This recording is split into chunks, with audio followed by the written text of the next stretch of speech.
Saludos amigos y amigas, bienvenidos a Punto de Vista.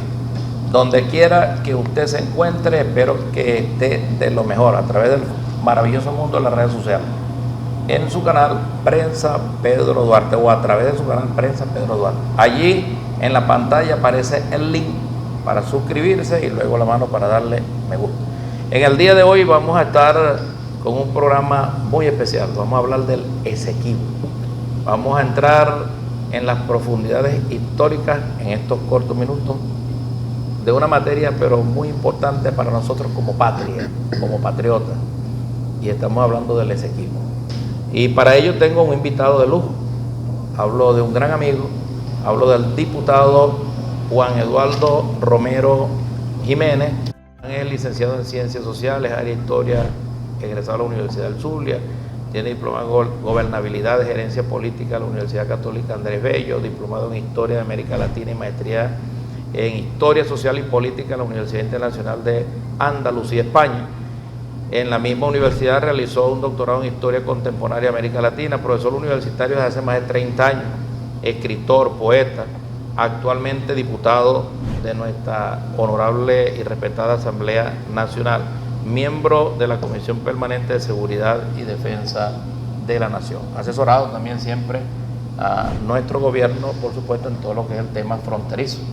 Bueno, Juan, bienvenido a Punto de Vista nuevamente, hermano. Para mí es un placer tenerte aquí y de una vez te dejo en el uso de la palabra para que hablemos de algo que siempre ha estado, pero que ahorita más que nunca tiene que estar en el tapete, sobre todo en el marco de las amenazas que ha recibido nuestra patria, y es sobre el territorio Esequibo, ese territorio que está en reclamación, que tiene toda una historia, pero qué mejor que escucharlo pues de alguien que conoce profundamente la historia como lo es nuestro hermano y amigo Juan. Bienvenido, Juan, y hablemos desde ya pues de lo que significa este programa. ¿Cuándo comienza este programa? Gracias, Pedro. Primero agradecerte la presentación en la cual abusas de la amistad en halagos. Agradecido realmente. Mira, esto comienza realmente. El primer antecedente son las incursiones que Francis Drake hace en el siglo XVII a través de las Bocas del Dragón, y en esa disputa que por lo que denominamos talasocracia, es decir, el control del mar, tenía Inglaterra con el Reino de España. Debemos recordar que la empresa, porque fue una empresa en donde estaba el Reino de Castilla y León con Fernando, el rey de España, Isabel la Católica, y empresarios y actores militares, tenía como objetivo obtener beneficios para la corona y extender la fe católica. Y eso generó unas bulas, las bulas del Papa, donde España asumía dos conceptos, el mar cerrado y mar nuestro. O sea, eso que se descubrió era nuestro. Inglaterra, Francia, Holanda, entre otras, Portugal, comenzaron una disputa sobre el hecho de que el mar estaba abierto para todos. Entonces, una de esas acciones que emprende Inglaterra para evitar que España consolidara su poder naval fue otorgar licencias, patentes de corso se les llamó, de ahí la palabra corsario, y licencias para piratería. Uno de esos fue Sir Francis Drake. Exploró toda América, bombardeó La Habana, penetró en Cartagena, penetró en el lago de Maracaibo, penetró en las bocas del Orinoco, y Drake es el primero que le informa en un oficio a lo que después sería el Foreign Office, la Oficina de Asuntos Extranjeros de Inglaterra, la importancia que tenía ese control. A partir de ahí, es decir, siglo XVII, comienza Inglaterra un proceso. Primero con acciones comerciales y de conquista, controla Jamaica, se lo quita a los españoles. Luego en el Tratado de Amiens de 1802 con Holanda y con otros tratados con España, toma por su parte la isla de Trinidad y Tobago, que pertenecía a lo que fue después la Capitanía General de Venezuela y lo que hoy es Venezuela. Toma Jamaica, ¿okay? Hace presencia en Islas Vírgenes, que después la va a terminar tomando los Estados Unidos, es decir, va ocupando en el Caribe. Por lo tanto, el primer punto es eso. En esas comunicaciones que inicia Francis Drake y que después, a partir de 1802, va a Inglaterra contra Holanda, el control de lo que era las márgenes hacia el este, es decir, nos paramos en un mapa del continente y lo podemos ver, para que lo entendamos, las márgenes hacia el este, si nos paramos en el mapa, este es el río Esequibo, las márgenes hacia el este era el antiguo territorio de Demerara. Eso por el Tratado de Amiens pasa a ser control exclusivo del reino de la Gran Bretaña, Reino Unido, y a partir de ahí ellos comienzan a explorar la posibilidad de las riquezas. Si hay algo que ha tenido los imperialismos contra Venezuela es que cuando nosotros hemos tenido coyunturas muy fuertes, ellos actúan. Inglaterra entre 1811 hasta 1825, es decir, estamos hablando en pleno contexto de la Guerra de Independencia. Exacto. Si bien aquí termina con la capitulación de Maracaibo, que acabamos de cumplir 200 años, ahora el 3 de agosto, todavía 2 años después habían guerrillas hispanas dentro del territorio venezolano. Realmente 3 años, hasta 1828, todavía había guerrillas hispanas oponiéndose a la autoridad de Bolívar en el territorio. Y aprovecharon ese momento para penetrar en el territorio, recoger noticias, y ahí obtuvieron la noticia de las minas del Callao. Las minas del Callao, que hablamos mucho del arco minero hoy, pero el arco minero existe desde tiempos antiquísimos, porque el escudo guayanés es la zona geológicamente más antigua, y ahí hay de todo, hay aluminio, bauxita, oro, esmeralda, coltán. O sea, el macizo guayanés es la región geológica más antigua y tiene unas características extraordinarias. Se enteran de la presencia del oro y empiezan a interesarse a penetrar en el Esequibo. En ese lapso que va de 1825 a 1835, el reino de la Gran Bretaña contrata a un geógrafo prusiano, Schomburg, para que levante un mapa del territorio que ellos consideraban. Ese primer mapa, y es importante que lo digamos, aquí lo podemos ver, ese primer mapa de 1835, vamos a ver si lo ponemos aquí y se ve mucho mejor. Ese primer mapa de 1835 abarca esta primera línea que vemos ahí, más de 4.000 kilómetros al oeste del río Esequibo, que es esta gran línea que ustedes vean. Ese es el primer mapa de la línea Schomburg, como se le conoce. Después, bien entrado la segunda mitad del siglo XIX, estamos hablando específicamente 1887, es decir, más de 50 años después del primer mapa, elaboran un segundo mapa donde se toman 160.100 kilómetros y comienza Gran Bretaña a presionar al gobierno de Venezuela, que está en pleno contexto de guerra federal, ¿okay? Está en esa transición de la guerra federal al guzmanato, hay un gran conflicto interno, y comienza a presionar y amenaza con un acto de guerra contra Venezuela si no llegan a un acuerdo de restablecimiento de los límites, a pesar de que Bolívar había expulsado en 1818 a colonos ingleses, a pesar de que Bolívar había ratificado los límites que había reconocido la propia Gran Bretaña en 1777,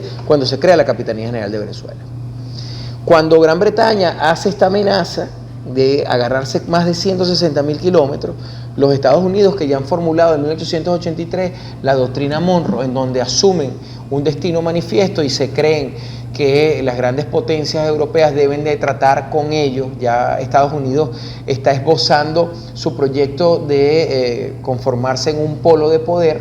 Recordemos que un año después, un año antes del resultado del laudo arbitral de 1899, se produce la guerra hispano-norteamericana de 1898. Sí. Esa es la entrada triunfal de Estados Unidos como gran potencia. Pero entre el lapso que pasa de 1887, cuando se hace público el segundo mapa Schomburg, y 1897, cuando ante la presión que Inglaterra sugiere, Estados Unidos presiona también al gobierno de Venezuela y lo obliga a firmar un acuerdo de Nueva York en donde aceptan un arbitraje. Entonces, tenemos que ver que el conflicto sobre la Guayana Esequiba es una acción, siempre ha sido una acción de los imperialismos en función de la posesión de los recursos naturales. Oro en ese caso, en ese momento. Ya hoy se han agregado otros recursos naturales. ¿Cuál es el resultado de esta dinámica?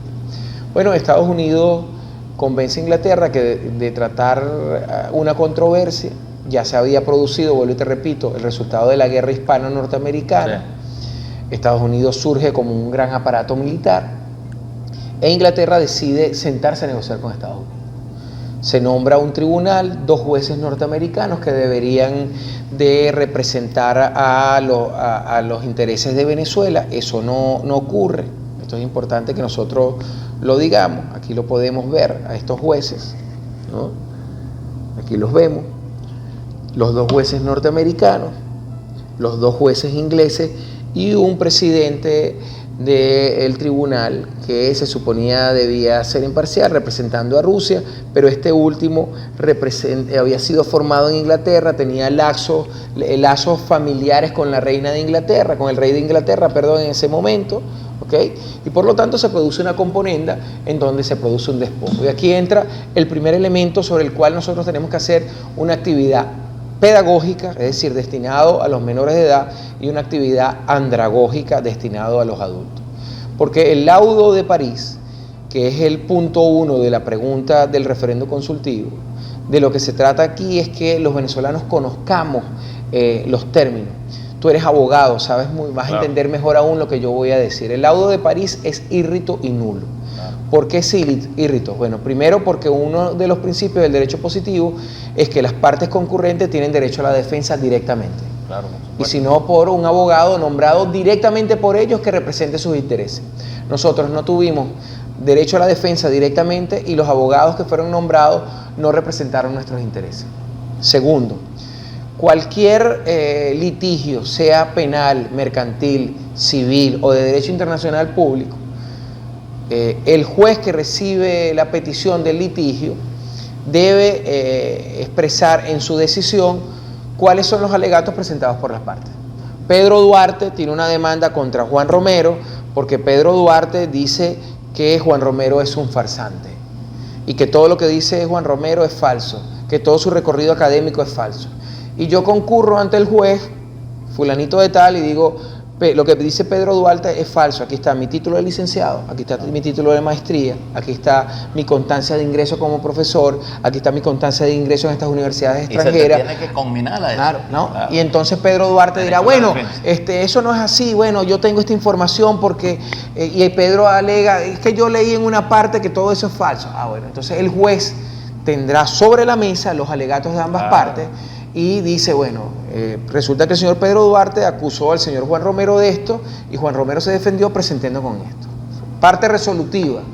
Revisado los elementos presentados por el doctor Pedro Duarte, se demuestra que no hay ningún elemento de validez. Al contrario, el doctor Juan Romero ha mostrado sus títulos, ha mostrado toda la propiedad y es mi fallo que en base a estos elementos el doctor Juan Romero tiene razón y el doctor Pedro Duarte debe pagar por difamación e injuria al doctor Juan Romero. Eso es lo que hace cualquier tribunal adecuadamente. Eso no ocurrió con el laudo de París. El laudo de París, entonces, no tenemos abogados, es decir, dicho en sencillo lenguaje, fuimos objeto de una trampa y de un robo. Fuimos objeto de un despojo violentando las normas. ¿Cómo se sabe esto? Esto se hubiese mantenido hasta debajo de la mesa si no es porque uno de los abogados norteamericanos, Marcel Prevost, ¿no? Cuando muere dice, quiero que se lea cuando se abra mi testamento esta confesión que yo hago, donde denuncio que entre los jueces ingleses y los jueces norteamericanos, contando con el señor Martins, que es el juez principal, hubo un acuerdo entre Rusia, Inglaterra y Estados Unidos para despojar a Venezuela. Eso se hace público al momento de la muerte en 1946. Venezuela inmediatamente inicia un proceso. 20 años después, 1966, fue tanta la presión que se obliga al Reino de la Gran Bretaña a firmar el Acuerdo de Ginebra. Ajá. ¿Por qué el Acuerdo de Ginebra es tan importante y por qué la segunda pregunta tiene que ver con el Acuerdo de Ginebra? Porque el Acuerdo de Ginebra es un acuerdo entre tres partes: el Reino de la Gran Bretaña, la República de Venezuela y un representante de la Guayana Británica, como se llamó ese territorio, a partir del despojo derivado del laudo de París de 1899. ¿Qué dice el artículo 1 del Acuerdo de Ginebra? Dice: las partes acuerdan firmar esto ante las observaciones de nulidad y carácter írrito que Venezuela hace al laudo de París de 1899. Es decir, el artículo 1, en el artículo 1, cuando firma el Reino de la Gran Bretaña y cuando firma el representante de la Guayana Británica, hoy República Cooperativa de Guyana Esequiba, ¿okay?, reconocen que el laudo era nulo e írrito. Y ahí acuerdan un mecanismo de una búsqueda consensuada, y esto es importante. El Acuerdo de Ginebra busca no una solución judicial, sino una búsqueda consensuada sobre la base de la negociación y sobre lo establecido en el artículo 33 de la Carta de las Naciones Unidas sobre resolución de conflictos. El artículo 33 establece que son 5 los mecanismos a través de los cuales se solucionan las diferencias entre los Estados: negociación, arbitraje, mediación, facilitación y intermediación. Y en el Acuerdo de París, en el Acuerdo de Ginebra, se señala que ambas partes se comprometen a agotar todos los mecanismos de resolución establecidos en la Carta de las Naciones Unidas. Entonces, ¿por qué en la pregunta número 2 insiste en esto? Porque además, no solo que el Acuerdo de Ginebra fue firmado, repito, por el Reino de la Gran Bretaña, por la República Bolivariana, la República de Venezuela, pues no es República Bolivariana, y por un representante de la Guayana Británica, sino que fue sometido. El acuerdo fue firmado el 17 de febrero de 1966. El 5 de mayo de 1966 es sometido el acuerdo ante la Asamblea de las Naciones Unidas y votado mayoritariamente, lo cual transforma el acuerdo desde el punto de vista del derecho internacional en un tratado. Claro, por supuesto que sí.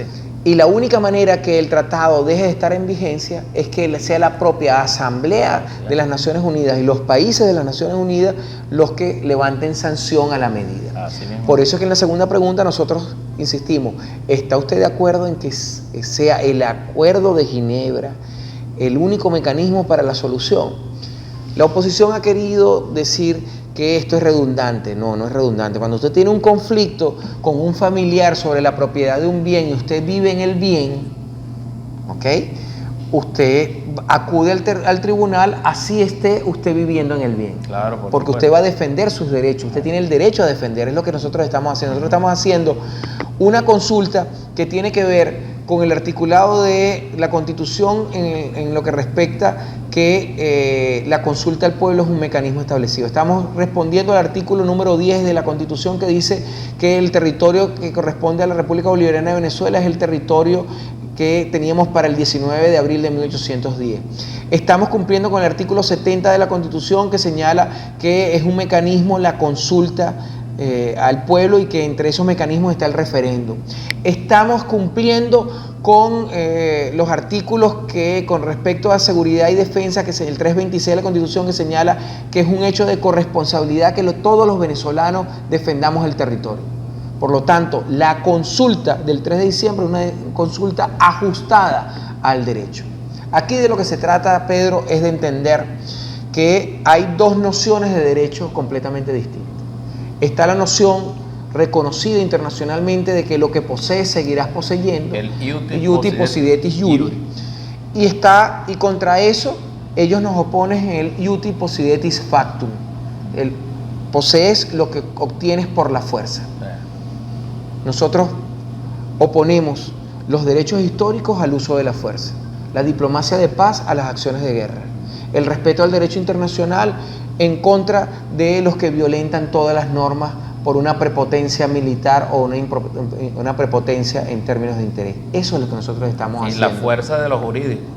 Eso es lo que nosotros estamos sobre haciendo. La inconsistencia de este lado. Entonces, aquí no se trata de una consulta política, aquí se trata de una consulta de los venezolanos para que nos pronunciemos sobre los derechos que tenemos a la restitución de lo que nos fue robado. Aquí se trata de una lucha de los venezolanos por la herencia de nuestros hijos, por el respeto a la soberanía y la independencia de nuestros hijos, de nuestros futuros nietos.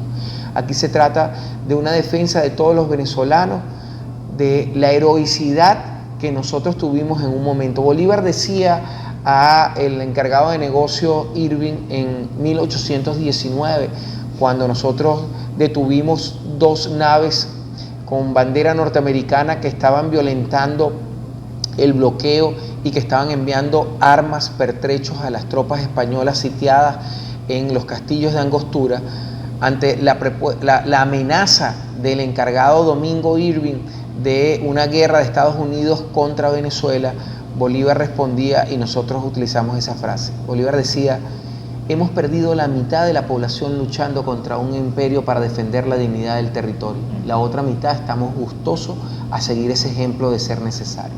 Nosotros apostamos a la paz, pero tenemos una gran carga histórica, y esa carga histórica nos obliga a que todos los venezolanos nos pronunciemos por el mantenimiento de la integridad territorial. Aquí no se trata del presidente Nicolás Maduro, aquí se trata de la integridad territorial, de la defensa y la restitución de un territorio que por derecho nos pertenece. Por eso la pregunta número 3 es una pregunta del referéndum referida al rechazo a la injerencia de la Corte Internacional de Justicia. ¿Por qué podrá decirse la gente, pero si rechazamos a la Corte Internacional de Justicia, ¿por qué nos presentamos ante eso?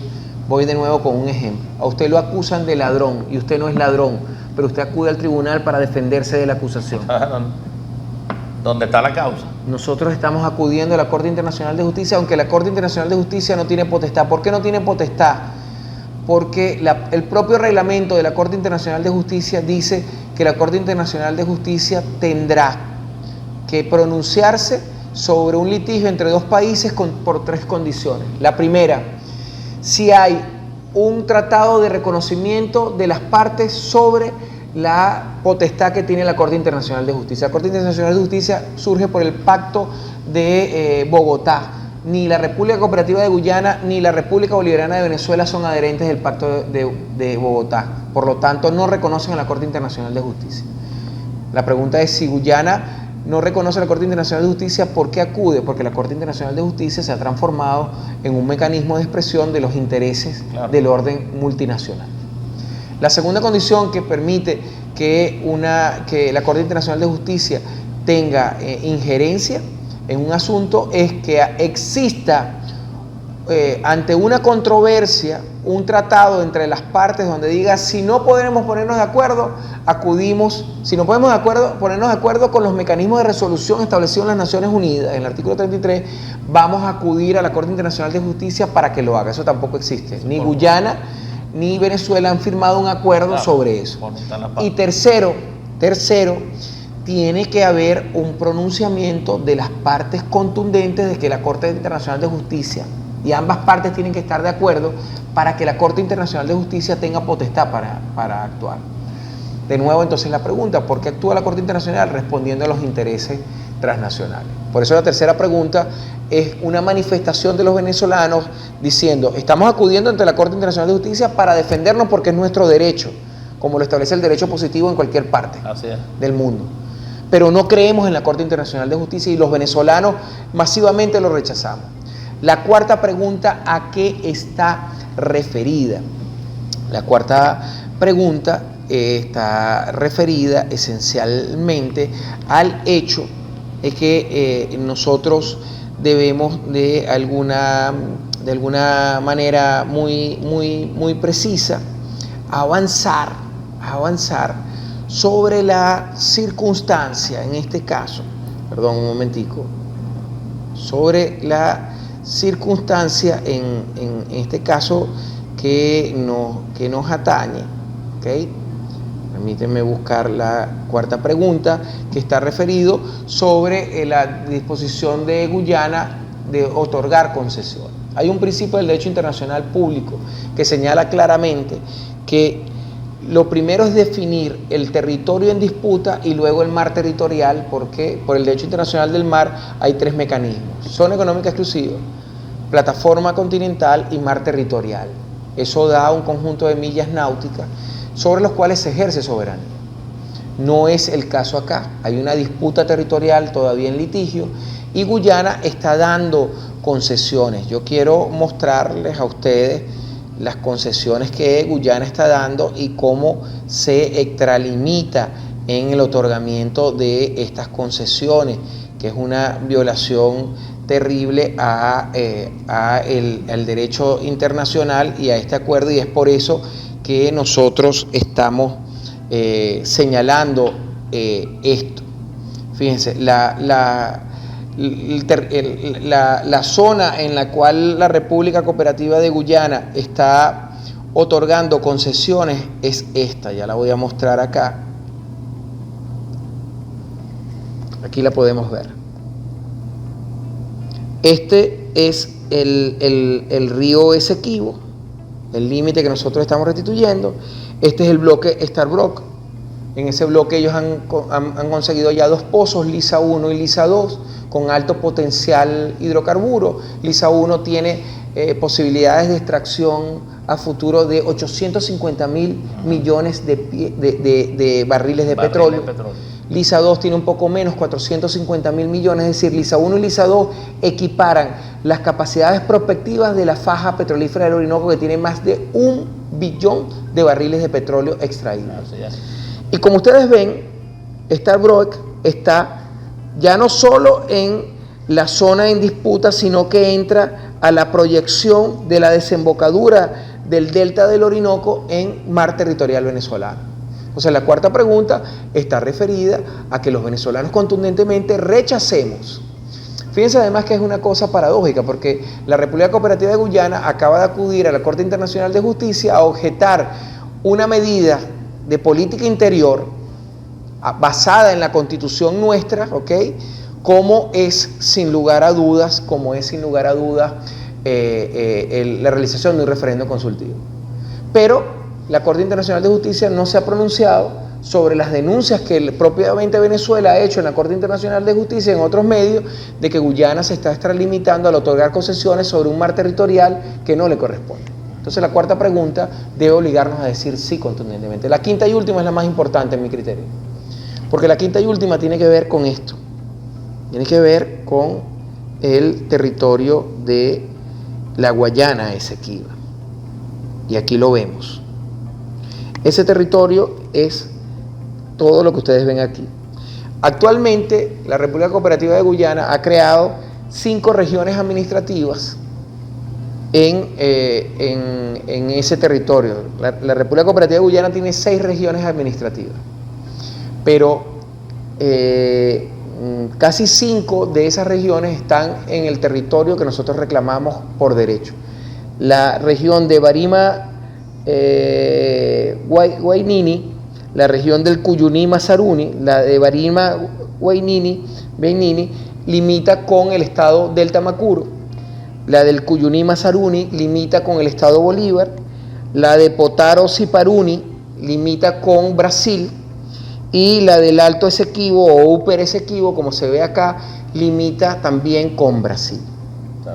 Son 6 regiones administrativas que ellos tienen. La sexta es el Bajo Demerara Berbice, que fue arrebatado por el Tratado de Amiens de 1802 a Holanda, y luego está toda la parte del este de Berbice. Eso sería lo que corresponde legalmente al territorio de la República Cooperativa de Guyana. En la última pregunta, nosotros lo que estamos ratificando, uno de los articulados de la Constitución. Yo aquí quiero leérselos para que veamos el soporte legal que tiene, ¿okay? Porque el artículo 14 de nuestra Constitución indica que aquellos territorios que decidan adherirse por voluntad democrática serán aceptados. Esa pregunta número 5 está pensado en la creación del Estado Guayana Esequiba. Ahí hay algunas cosas. Yo en lo particular, Pedro, tengo unas observaciones. Yo, en mi criterio, este es el criterio, no hablo como diputado aquí, hablo como experto geopolítico que soy, y basado en el conocimiento que tengo del territorio, en mi criterio, en el criterio del profesor Juan Romero, no estoy hablando del responsable, del representante en el equipo político estadal, no estoy hablando como diputado, estoy hablando como el profesor, experto en geopolítica y en estos temas que soy. El Estado Esequibo para mí debe nacer, pero el Estado Esequibo debería corresponder exclusivamente a las regiones que no tienen límite con estados de actualmente Venezuela. Estoy hablando de la región del Potaro-Ciparuni y estoy hablando de la región del Alto Esequibo. Las otras dos regiones administrativas que existentes, es decir, Barima-Guaini y Cuyuní-Mazaruni, deberían de formar parte, la primera del territorio del Tamacuro, del estado del Tamacuro, y la segunda del estado Bolívar. Pero bueno, eso será algo que después será definido en la organización político-territorial, pero es mi parecer. ¿Por qué lo digo? Porque la región de Barina-Guaini se comunica fluvialmente con el delta con el estado del Tamacuro, no se comunica con el resto de la República Cooperativa de Guyana. Y la región de Cuyuní y Mazaruni, los caminos de tierra que existen son más hacia el estado Bolívar que hacia la propia República Cooperativa de Guyana. Y eso hace, por lo tanto, entonces que haya una vinculación geohistórica, geográfica, más natural hacia el estado del Tamacuro y hacia el estado Bolívar, de parte de estos dos departamentos. Ya ese sería un debate posterior. Y no he querido interrumpirte, Juan, porque una explicación de esta magnitud, pues de verdad que todos los días no la tenemos, y aprovechar al máximo, por supuesto, tu vasta experiencia como historiador y más todavía como pues experto en el tema geopolítico, ¿no? Hay un tema importante, porque de verdad que incluso me voy yo también aquí con la inquietud de tu preocupación como Juan. Yo como Pedro Duarte y como abogado puedo decir muchas cosas también, muchísimas, porque el tema desde el punto de vista jurídico también es fascinante. Así es, extraordinario. Pero yo quiero que nosotros enfaticemos acá el hecho de que esto tiene que ver con la patria. Así es. Con la patria. Esto tiene que ver con este suelo donde nosotros nacimos. El ejemplo, recientemente tuvimos una reunión ayer, tu persona, mi persona, donde se colocaba un ejemplo bastante interesante, ¿no? Quien dirigía la reunión y planteaba el hecho de cuando nosotros que tenemos tantos jugadores en las grandes ligas, y bueno, yo soy fanático del béisbol, del boxeo, pero duro, así todo lo después, pero sobre todo esos son los duros para nosotros, en la familia. Y nos acordamos de aquel casi juego perfecto que estaba pichando Armando Galarraga, ¿verdad? Bueno, chicos, no sabemos si por voluntad o involuntariamente el árbitro ya terminando el juego cantó un side quieto en algo que estaba pero clarito, era un out. Ese 6 que le tumbó un juego perfecto a Armando Galarraga, ya no lo sintió solamente Armando Galarraga, ya no lo sintieron, lo sentimos todos nosotros como venezolanos. Así es. Como venezolanos. Este ejemplo me gustó muchísimo de esa reunión de ellos, dije, concha, porque tenemos que poner este tipo de cotidianos, de ejemplos accesibles,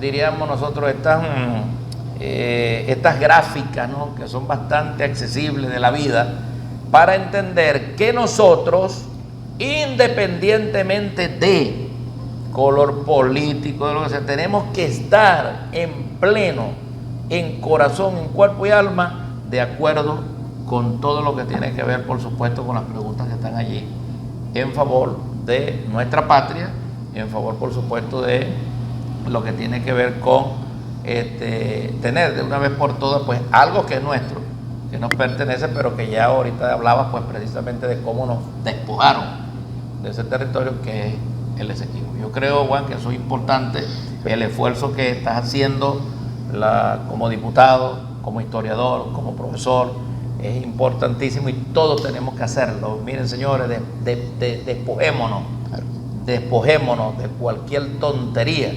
Nosotros no podemos, así puse el ejemplo del pitcher y de ese juego que de verdad yo lo tengo incluso grabado aquí. Lo voy a terminar de explicar eso que tú estás diciendo de una forma también muy gráfica, porque esto es un tema que debe ser entendido. Esta sería lo que llamamos en derecho internacional la proyección de línea base recta sobre zona económica exclusiva, mar territorial y plataforma continental de reconocerse los títulos que nosotros tenemos. Como ustedes ven, esto es la boca del Orinoco, este es la Guayana Esequiba, ¿ok? Aquí habría que hacer un reajuste porque la línea base recta nuestra partiría de aquí y seguiría esto, y esto que está acá correspondería a mar territorial de la República Cooperativa de Guyana. Si la Corte Internacional de Justicia, en una lectura que no reflejaría más sino un nuevo acto de despojo, no reconoce los títulos que nosotros tenemos, y hay elementos para indicar que la Corte Internacional va a terminar reconociéndolo nosotros, porque claro, cuando emitió su fallo sobre su injerencia al tema, decía, hay elementos del tratado que deben ser, del laudo que deben ser revisados. Sí. ¿No? ¿Qué sucedería? Bueno, sucedería entonces que Venezuela no tendría salida al Atlántico. Recuerden, aquí pasa el Orinoco, no lo podemos ver. Ahí está el arco minero del Orinoco, eso es aluminio, eso es hierro, eso es oro, eso es coltán, eso es diamantes. Ahí está la faja petrolífera del Orinoco con más de 1 billón de barriles de petróleo, reservas de gas extraíble superiores a los 300 millones de pies cúbicos, ¿okay? Que nos transforma en la tercera potencia gasífera, y no podría salir nada de eso porque eso sería mar territorial de Guyana. Entonces, si eso se ocurre, lo siguiente que va a hacer los Estados Unidos es continuar con una política de agresión hacia el territorio venezolano. Si estamos hablando de una condición de guerra. Por lo tanto, el referéndum es el mejor indicio de todos los venezolanos para impedir que sus hijos, que nuestros nietos se vean en una situación de guerra que no tenemos desde la época de independencia. Es cierto, yo mismo cité a Bolívar, que habíamos perdido, como decía Bolívar, la mitad de la población luchando contra un imperio y la otra estaba gustosa.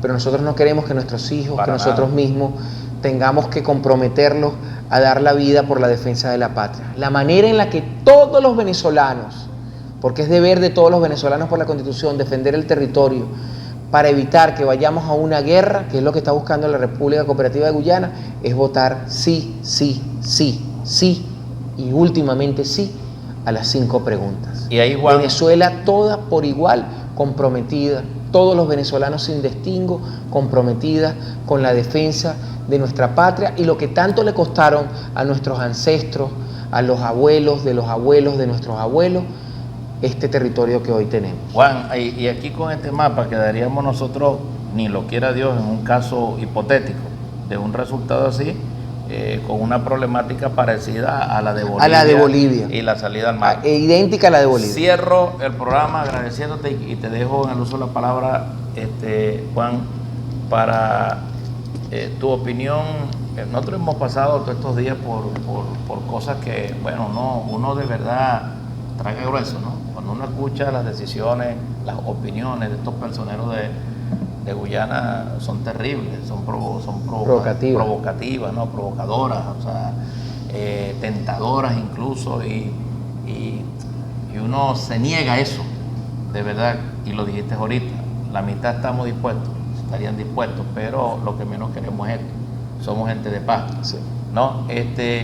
Tu opinión ya desde el punto de vista fuera de lo histórico como diputado, en referencia, por supuesto, a lo que es esta realidad actual que nos tiene un poco incómodos, ¿no? Pero que tenemos que ir buscando, por supuesto, en esta diplomacia de paz y en todo lo que tiene que ver con ese diálogo, con ese conversar, con ese buscar esa autocomposición de las partes en el marco de la mediación. ¿Cuál es tu opinión en referencia, pues, a en qué momento estamos y qué tan Mira, está la situación? Guyana está jugando a lo que en geopolítica llamamos ella ha creado ya una zona gris. En geopolítica hablamos de 3 zonas. Zona blanca, que es una zona de paz. Ajá. Zona gris es una transición donde lo que se busca es ir a la zona negra, que es la zona de guerra. Exacto. Guyana está ahí en la zona gris. Exacto. Por eso que yo decía que el único mecanismo que nosotros tenemos para evitar que actores transnacionales como Estados Unidos, Inglaterra, la ExxonMobil, la Shell, el Departamento de Estado norteamericano, el Foreign Office de Inglaterra, que son los que están detrás y financiando Guyana, nos conduzcan a una guerra, es tener un contundente sí a las 5 preguntas en el Esequibo. De todas maneras, el ministro de Defensa, Vladimir Padrino, dijo, Sí. nosotros tenemos todas nuestras capacidades defensivas desplegadas. Nunca hemos sido, el ejército venezolano ha sido el único ejército que en una guerra ha ido a otro país no a invadir, sino a liberar. Y eso ha marcado nuestra doctrina de acción militar.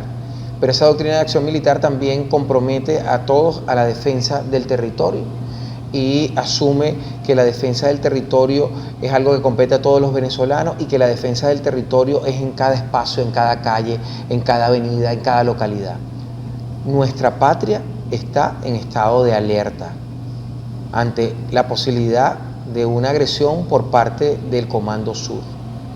Y insisto, el mecanismo para evitar en este momento eso es que los venezolanos contundentemente, por encima de las diferencias que puedan haber, digamos sí a lo que está siendo planteado como una iniciativa de la Asamblea Nacional constitucionalmente establecida.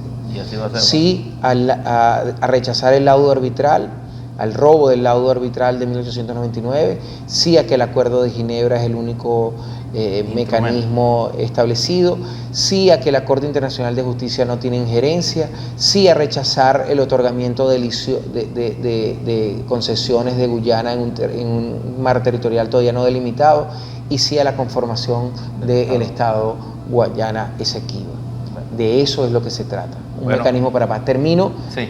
Tú sabes que yo soy un amante de la poesía. Claro. Miguel Hernández, un gran poeta, lamentablemente asesinado por el franquismo después de la Guerra Civil de 1939 en España, tiene un poema que dice así: en medio del humo de la metralla y del ruido de los fusiles, se escucha el cantar de las golondrinas. Claro. Nosotros escuchamos el cantar de las golondrinas y apostamos al cantar de las golondrinas, que es el cantar de la paz. Amén, así sea. Y decía Chonky también algo muy interesante, ya no poéticamente, sino desde el punto de vista de reflexión. Hay un problema, decía él, pero lo más triste es que no saben que no saben. Así es. Entonces, bueno, vamos Gracias, hacia Pedro. adelante, agradecido mi hermano, y que reine la paz. Decía Mahatma Gandhi, no hay camino para la paz, la paz es el camino. Agradecido mi hermano. Gracias. No nos quita ni un pedazo más de tierra. La lucha